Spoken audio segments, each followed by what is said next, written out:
Hey YouTube, what's going on? Welcome back to Upstate Speedtests. Out here on the back deck enjoying the beautiful weather. And my home site is getting a full rip and replace. So before we run the speed test to show you what to expect when your home site is getting work done, I'll throw you guys up to the footage I took of the site today while they're actually still working on it. It looks like they're almost done. So yeah, let's go check out that footage.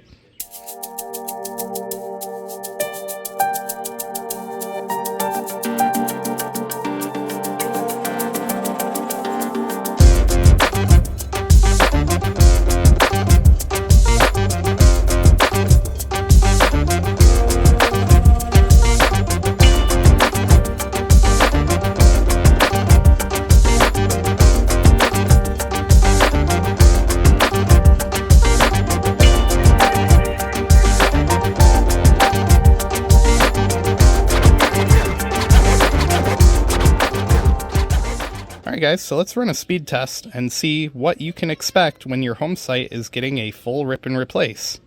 This is way better than what I was getting earlier. Earlier I was running speed tests and I was getting a little over half a megabit per second down and even worse on the up. So obviously they had the power of the site turned down or whatever. So 17.2 on the down, 64 millisecond ping. Still terrible loaded ping times. So obviously whatever improvements they've implemented, and of course C-band are both not on yet.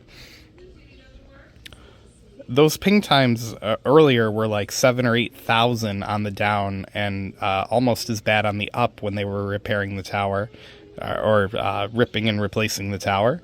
So there you go. There's LTE with the cell site under, refresh. Let me pause the video and I will go run AT&T for you just to give you the comparison.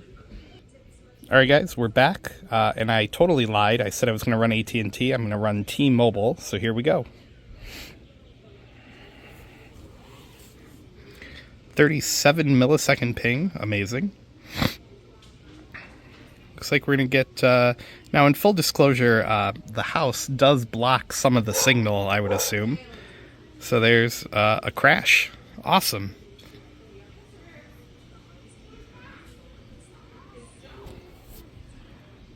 Alright, 34 millisecond ping time. You're going to get close to 400 on the down with really good loaded ping times.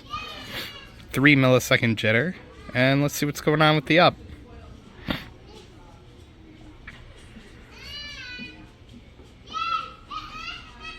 About 20 on the up. Fairly standard for a not line of sight and kind of far from the tower. We're like 1.5 miles, 2 miles out. So there you go. I don't have time to run AT&T, but there you go.